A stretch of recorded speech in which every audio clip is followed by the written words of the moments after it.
Nas lendas e mitos antigos, a humanidade vivia em uma espécie de paraíso. A natureza era compassiva e doava ao ser humano todo o necessário. A natureza e a humanidade estavam em perfeito equilíbrio. Isso era conhecido como a Era Dourada. Nos antigos textos mesopotâmicos são contadas lendas sobre o jardim de Ea. O deus Enki formou o primeiro jardim, a terra fértil, irrigada pelos rios Tigre e Eufrates, aonde o leão não mata, o lobo não leva o cordeiro, o velho não diz, sou o velho. Nesse paraíso divino, chamado de Dimun, os deuses Enki, conhecido como Ea e Ia, junto a Ninhursag, a mãe terra, a deusa mãe, formaram o homem e a mulher, do pó da terra, Adapa e Titi, e os colocaram no jardim sagrado. A deusa Ninhursag disse ao homem e à mulher que poderiam eles comer de todos os frutos do jardim, mas que não poderiam comer de uma planta. Essa planta traria um conhecimento proibido, que levaria ao fim da bênção de Ninhursag, que levaria à morte e ao adoecimento. Os dois comeram da planta proibida. Então, o jardim de pura beleza espiritual que antes estava à volta deles desapareceu. Um véu foi colocado sobre a visão deles, e eles passaram a não enxergar o jardim. Nos textos hebraicos posteriores, ensina que o Criador em 7 etapas ou períodos criou o mundo. Cada período chamado de Yom, em hebraico dia. O Criador formou a humanidade e plantou um jardim no leste. Neste jardim, ele fez brotar de todas as espécies de árvores agradáveis à vista e boas para comer, com a árvore da vida no meio do jardim e a árvore do conhecimento do bem e do mal.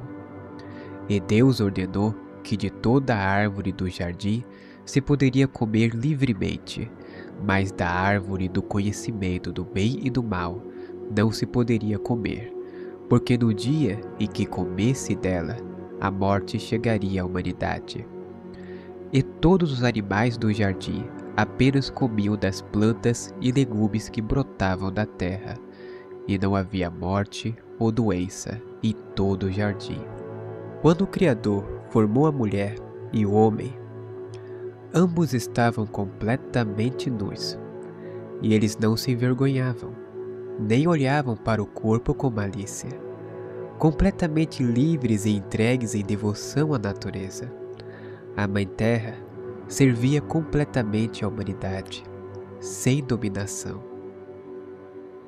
A serpente, que representa o espírito da malícia, apareceu à mulher e disse a ela: é verdade que Deus disse para não comer das árvores do jardim? E a mulher desmentiu a serpente e disse que poderia se comer de toda a árvore, menos da árvore que está no meio do jardim, porque no dia em que comer daquela árvore, morrerá. A árvore do conhecimento proibido. A serpente enganou a mulher e disse que a árvore, na realidade, abriria os olhos dela, e ela seria como Deus, conhecendo o bem e o mal. A mulher, em sua inocência, acreditou que aquele conhecimento traria a ela liberdade para ser como Deus. E vendo ela que o fruto era desejável para entendimento, tomou do fruto e comeu. E assim ela manipulou o seu marido e fez com que ele provasse do fruto, e ambos tiveram os olhos abertos para a malícia. Os dois se esconderam do Criador no jardim, por vergonha e medo, porque estavam ambos nus, e fizeram para si aventais de folhas para cobrir suas partes. Lá ficaram entre as árvores, e o Criador disse: quem te mostrou que estavas nu? Você comeu da árvore que eu disse para não comer? Então o homem culpou a mulher e disse que ela deu do fruto. Então a mulher disse: Foi a serpente. Ela me enganou e eu comi do fruto. Então o Criador disse à serpente: Maldita serás mais que toda a fera. Assim, o Criador colocou inimizade entre a mulher e a serpente.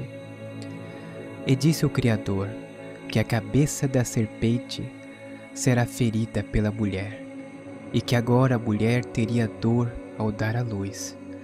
E o Criador amaldiçoou a mulher para que o homem a dominasse, e amaldiçoou o homem para que a mulher o manipulasse, dando origem a um ciclo da inconsciência, resultado do fruto da malícia dado pela serpente. Quando Eva e Adão, Adapa e Tite, comem do fruto do jardim de Mu, eles não seguem o conselho de Enki. Então eles olham para o corpo um do outro, com malícia e desejo pelo corpo e sua forma. Com sua perversidade, eles caem nas trevas. Como ambos olham para o corpo com malícia, eles sentem vergonha um do outro e cobrem o seu corpo com folhas. A perversidade sexual os atingiu. Ambos sentem desejo sexual distorcido apenas pelo prazer do corpo. O amor se esfriou. O coração foi consumido pelas trevas e a visão nublada. Então Enki, ou Yah, disse a eles: Quem mostrou a vocês que estavam nus? E o Criador colocou inimizade entre a serpente e a mulher. A serpente representa o desejo distorcido pela aparência do corpo, objetificação do corpo. As mulheres criaram inimizade à distorção sexual, ao mesmo tempo que passaram a manipular sexualmente. Da mesma forma, o homem passou a dominar a mulher, tratando ela como objeto de prazer, posse. Essa distorção afastou a humanidade da verdade, colocou um véu sobre a visão, levando uma percepção completamente material e limitada, afastando a humanidade do jardim original e da conexão com a Mãe Terra de Horsag.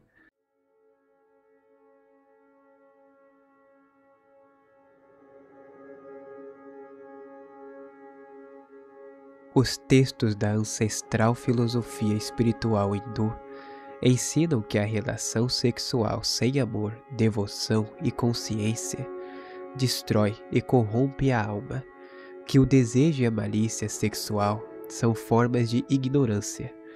A verdadeira união, conhecida como Maituna no sentido espiritual, é uma oferta de vida, aonde o amor supera o prazer físico. A tradição espiritual do Tantra ensina que a energia sexual com malícia ou vaidade corporal degenera a energia espiritual, ojas.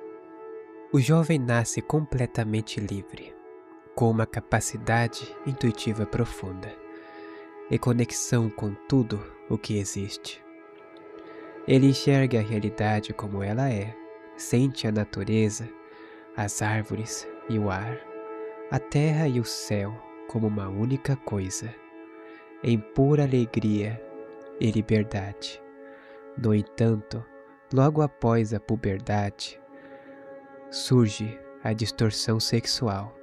O jovem começa a olhar o corpo dos outros de forma maliciosa, com desejo e posse. Em sua mente, imagens de sexualidade distorcida o preenchem e corrompem sua pureza e liberdade original. Essas coisas levam a uma desconexão profunda com a realidade, levando para o ilusório. Quando a energia é direcionada para a sexualidade, a mediunidade é sublimada pela energia sexual distorcida, e assim os jovens perdem suas faculdades espirituais por conta da distorção. Então, o estado de liberdade se torna apenas uma lembrança vaga do passado, Ele passa a se esquecer da essência e de quem ele é de verdade. Além dos vícios, além dos pensamentos impuros, além das construções e fetiches sexuais ilusórios, a mente suja e podre em pura agonia e sofrimento sem cessar. Ele se acostuma a isso e acredita ser o normal, e a distorção leva à depressão por desconexão com a essência.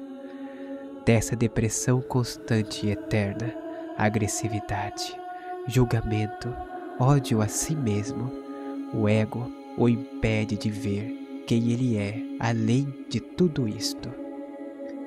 Quando um homem olha para uma mulher, seja na rua, no trabalho ou para a própria esposa, com desejo pelo corpo, com malícia, invade o campo de energia dela. Ele a objetifica. Essa relação não é mais voltada para o amor, e sim para o prazer vulgar. E o corpo se torna um objeto. Ele invade aquela mulher e fere a alma dela.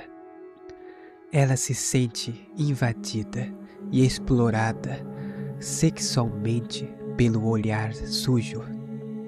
Esse homem fere tanto a si mesmo, manchando a sua alma e se afastando da essência, tanto a mulher que foi invadida energeticamente. E tudo isso leva à inconsciência, origem de todos os sofrimentos e dores. Todos os fetiches são apenas para o prazer, não para o amor, não para a conexão espiritual. Tudo que se faz para o desejo corporal e dar prazer, um prazer distorcido, é o caminho da ilusão. E são impressões de um amor distorcido. Não importa se é feito apenas com o parceiro sobre 4 paredes. Espiritualmente é malicioso. A relação que foca no prazer e no corpo e não no amor e conexão íntima e espiritual leva à destruição da mente, distorção do pensamento e o pior, a morte espiritual completa, fazendo o homem e a mulher se tornarem seres completamente materiais, com a alma e a essência reprimida até quase a insensibilidade. A alma que é escrava de uma mente sexualizada é infeliz e sofrida em todos os dias da vida. Tem ódio de si mesma, se destrói, se corrompe, se prende, e todos os dias vive em pensamentos imundos, e esses pensamentos levam ao estado de insatisfação, incapacidade de aproveitar os momentos de felicidade e paz, uma falta de conexão com a natureza. Toda a sociedade está corrompida. Todas as pessoas estão corrompidas pela distorção sexual, a ponto de toda a sociedade pegar as correntes da opressão e baterem com as correntes no peito e falarem: esse sou eu, isso é correto, isso é livre. Mas na realidade, eles estão acorrentados ao chão e se apaixonaram pelas correntes, porque elas são bonitas a eles, a mente consumida pela impureza. Os falsos mestres espirituais, abusadores energéticos, os mentirosos e traiçoeiros, que entram em negação e dizem: minha mente é limpa, acreditam que a sexualidade distorcida não atrapalha na jornada espiritual, mas estão sempre densos e sempre pesados, e sempre de mente suja e coração quebrantado. A única forma de vencer a distorção em si mesmo é adentrar em seu profundo e trabalhar, transformar e transmutar essa energia, desapegar da distorção, desapegar das correntes da opressão. E isso só pode ser realizado com consciência plena, trazendo a sublimação da energia sexual transformada em energia criativa, ou sexualidade pura, um nível tão espiritual e profundo que poucos alcançaram, relação do puro amor. Agora eu vou introduzir o relato da minha namorada Rafaela, que foi quem me deu grande luz e grande discernimento acerca desse assunto da sexualidade distorcida, através da espiritualidade prática.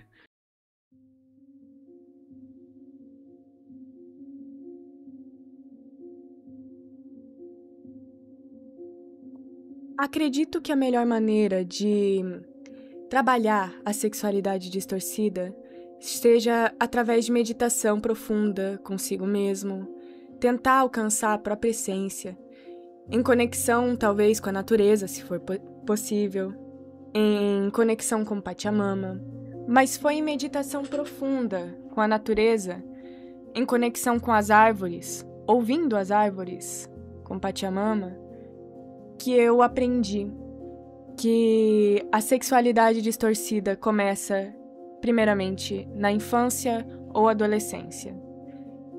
Começa a partir da própria repressão. Pode começar com uma mãe que não deu atenção suficiente para o filho, ou um pai que também brigava. Existem inúmeras situações, mas a partir daí inicia a repressão. Quando a criança acredita que ela não pode ser o que ela é. Pode começar na escola, ou com um professor, ou com algum colega. Algum tipo de adaptação à sociedade que faz com que a criança reprima toda a autoexpressão por conta própria. Eu digo isso porque a autoexpressão parte de algo espiritual. É energia que é transformada em criatividade. E essa criatividade, ela pode ser desviada. A partir do momento em que a criança não pode mais ser ela mesma e passa a se reprimir, a criatividade que deveria fluir é reprimida e levada para dentro novamente. Essa energia passa a fluir, então, como sexualidade distorcida.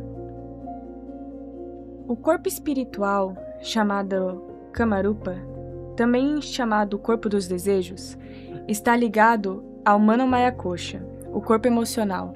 E quando a essência da criança é reprimida, imediatamente afetando as emoções, que também são reprimidas, isso leva à substituição para o Kamarupa.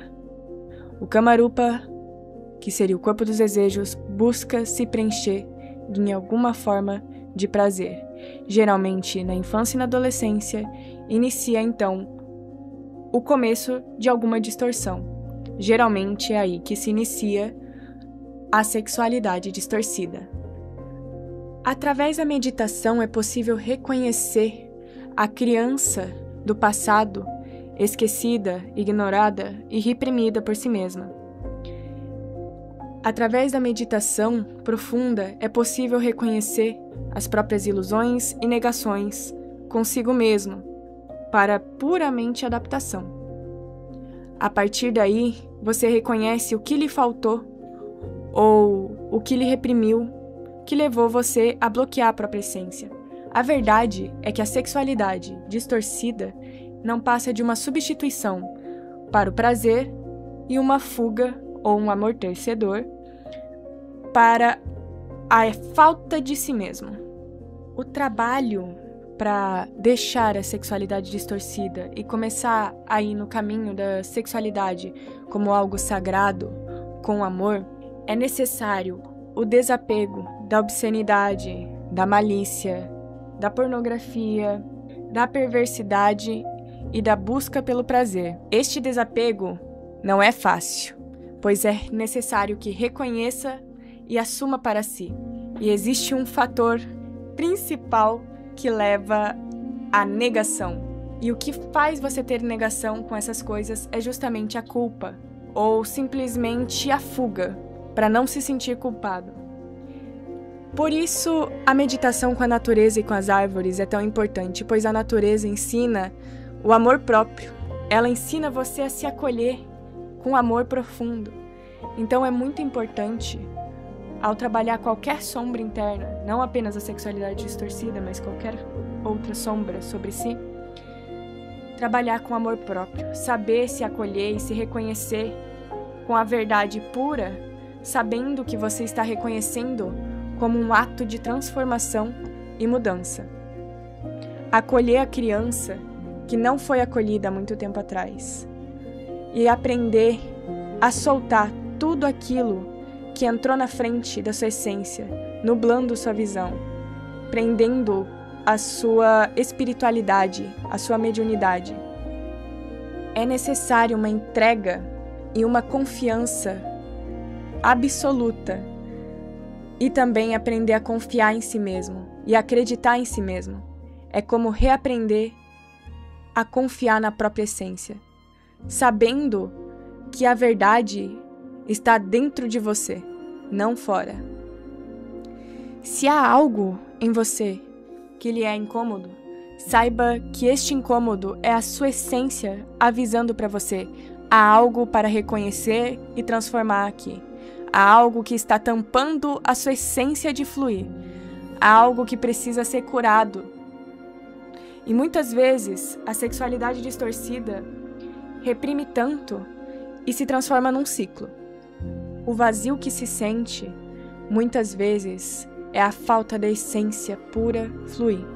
É a autorrepressão. O pessimismo é uma consequência dessa energia mal direcionada e um reflexo da autorrepressão da essência. A depressão é o estágio avançado da sexualidade distorcida e do mau fluxo da energia criativa da essência. Transforme, redirecione a energia novamente para a criatividade. Direcione para a expressão da essência e seja tudo aquilo que você verdadeiramente quer ser. Reparei por experiência própria que no sacral existem 2 fluxos de energia e um desses fluxos leva a criatividade e a autoexpressão da essência através das emoções transformadas e dirigidas para a criatividade, e o outro fluxo leva à sexualidade distorcida. Muitas vezes, através da sexualidade não distorcida, através do amor puro e verdadeiro, este flui pelo mesmo canal da essência e da criatividade, pois ela é o puro ato de benevolência, de querer curar e amar mais. Já o canal da sexualidade distorcida acaba levando ao sofrimento, culpa, repressão e muita inconsciência. A energia de inconsciência acaba ficando no ambiente, afetando e alimentando um ciclo novamente, para que a situação se repita novamente. Então é necessário constantemente se limpar das energias, desapegar e iniciar um processo de abertura de si mesmo, da própria essência. Reconhecer o que você é profundamente.